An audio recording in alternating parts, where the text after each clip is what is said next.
जी बच्चों, हम देख रहे थे PH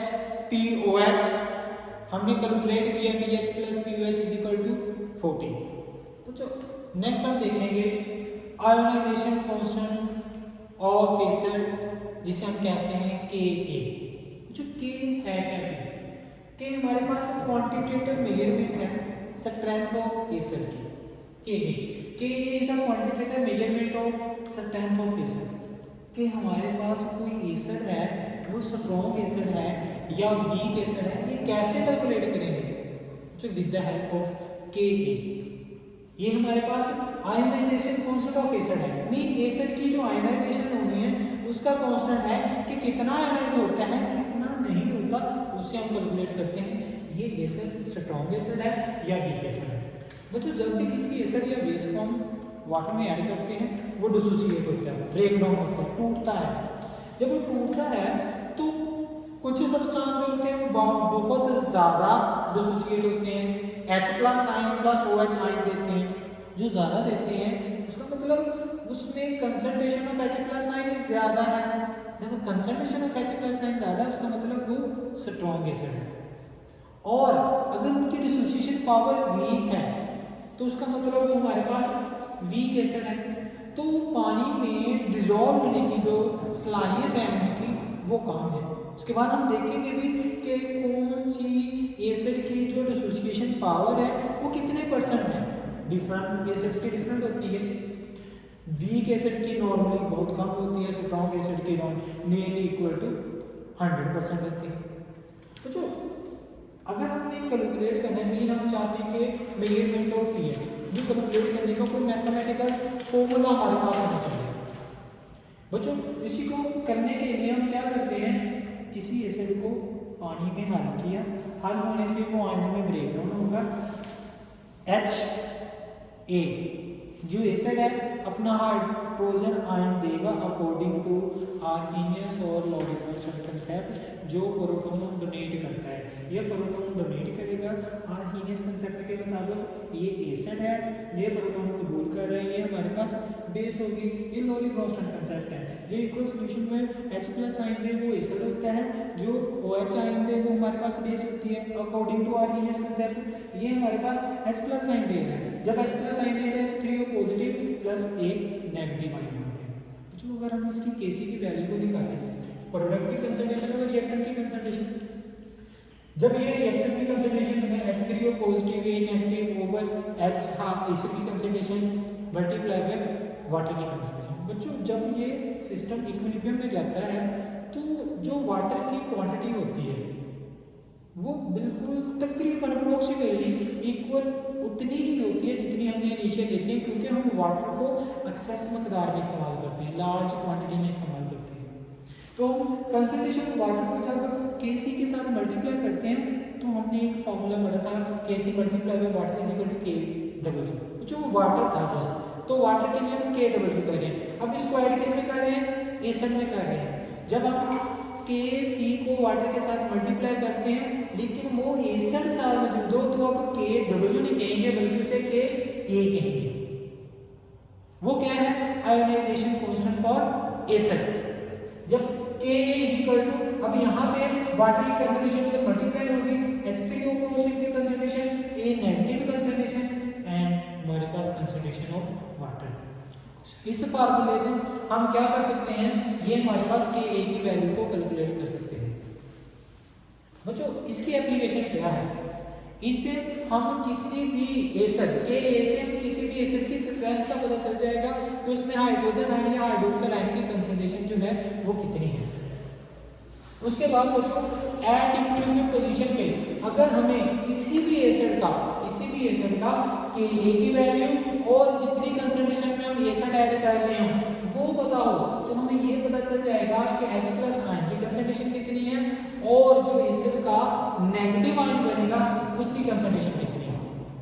मीन हम स्ट्रेंथ को आइडेंटिफाई कर सकते हैं और कंसंट्रेशन ऑफ हाइड्रोजन आयन से हम कैलकुलेट कर सकते हैं। इसके कुछ इंपॉर्टेंट पॉइंट हैं वो याद रखें। अगर हम किसी भी रिएक्शन में Ka की वैल्यू 10 रेज़ की पावर 3 से लेस होती है, -3 से लेस होती है। तो वो जो एसिड होता है वो वीक एसिड होता है, उसका आयनाइजेशन कांस्टेंट ऑफ एसिड जो है वो वीक है, 10 रेज़ की पावर -7। ये इससे बड़ा है, इससे कम है, 10 रेज़ की पावर -4, -5, -7 वगैरह जो भी है। अगर कम है तो उसका जो एसिड की स्ट्रेंथ होगी वो वीक एसिड होगा। मीन एसिटिक एसिड है, एसिटिक एसिड की Ka की वैल्यू 1.85 करें 10 रेज़ की पावर -5 है, that is a weak acid. और अगर हमारे पास हाइड्रोजन सल्फाइड, हाइड्रोजन सल्फाइड एक गैस में होती है, लिक्विड फॉर्म में भी होता है, इसकी जो स्मेल होती है वो रोटन एग की जो स्मेल होती है वो H2S की वजह से होती है। जो अंडा खराब हो जाता है उसके अंदर से जो इतनी गंदी स्मेल आती है वो H2S की वजह से होती है। ये जो H2S है ये 1 मल्टीप्लाई बाय 10 रेज़ की पावर -7 -3 से उस और छोटा है, तो इस वजह से ये एक वीक एसिड है। बच्चों अगर Ka की वैल्यू 1 से 10 रेज़ की पावर -3 के इन बिटवीन है तो ऐसे एसिड को हम कहते हैं ये एसिड मॉडरेट एसिड है। और अगर Ka की वैल्यू 10 रेज़ की पावर 1 से बड़ी है, 1 से 13 तक मॉडरेट है, 1 वाले जो हमारे पास है या उससे ज़्यादा हो Ka की वैल्यू तो उसको कहते हैं ये हमारे पास स्ट्रॉन्ग एसिड है। तो अगर हम HCl के देखें तो Ka की वैल्यू 10 रेज़ की पावर 7 होती है, तो ये बहुत स्ट्रॉन्ग एसिड है। और नाइट्रिक एसिड 10 रेज़ की पावर 3 होती है, ये भी बहुत स्ट्रॉन्ग एसिड है। और सल्फ्यूरिक एसिड जो होता है वो 10 रेज़ की पावर 2 होता है, वो भी स्ट्रॉन्ग एसिड होता है। अच्छा, इसके बाद हम देखें कि परसेंटेज ऑफ एसिड या आयोनाइजेशन ऑफ एसिड कितनी है। इसका मतलब क्या है, मीन अगर हमारे पास 100 मॉलिक्यूल ऑफ एसिड है तो 100 molecule of acid mean sulphuric acid है या नाइट्रिक एसिड है या एसिटिक एसिड है, जब हम पानी में डिसोल्व करते हैं तो कितने मॉलिक्यूल अपना H+ साइन देते हैं। 100 में से 2 मॉलिक्यूल दे रहे हैं तो उसका मतलब उसकी एसिटिक स्ट्रेंथ कितनी है, 2 है। अगर 100 में 12 दे रहे हैं तो उसका मतलब 12 है। उसको हम परसेंटेज मेथड में लेंगे, percentage of ionization of acid. तो percentage of ionization of acid is equal to ionization amount of acid ionize over initial concentration of acid multiply by 100। बच्चों यहाँ पे अगर हमारे पास 0.1 मोलर एसिटिक एसिड है, इसको जब हम 1 लीटर पानी में 1000 ml पानी 1 डेसीमीटर क्यूब पानी में हल करते हैं तो 100 में से एवरी 100 में से जस्ट 1.33 मॉलिक्यूल जो हैं वो हमारे पास क्या करते हैं, वो आयनाइज होते हैं। या दूसरे लफ्जों में ये कह लें कि 1000 अगर मॉलिक्यूल हैं, 1000 मॉलिक्यूल हैं, 1000 मॉलिक्यूल में से 13 मॉलिक्यूल जो हैं वो आयनाइज होंगे। या हम दूसरे लफ्जों में ये कह लें कि अगर हमारे पास 10,000 मॉलिक्यूल हैं, 10,000 मॉलिक्यूल ऑफ एसिटिक एसिड है तो उसमें 133 मॉलिक्यूल जो हैं वो जस्ट आयनाइज होते हैं। 0.1 molar moles of acetic acid को अगर हम 1 डेसीमीटर क्यूब 1 डेसीमीटर क्यूब पानी में डिसॉल्व करते हैं।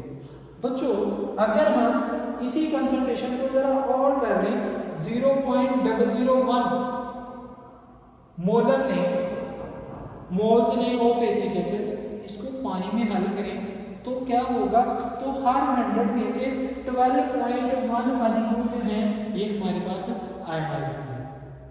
तो इसका मतलब उसकी आयनिक स्ट्रेंथ इसकी कितनी थी 1.33, इसकी हमारे पास क्या हो जाएगी 12.1 हमारे पास आयनिक स्ट्रेंथ हो जाएगी।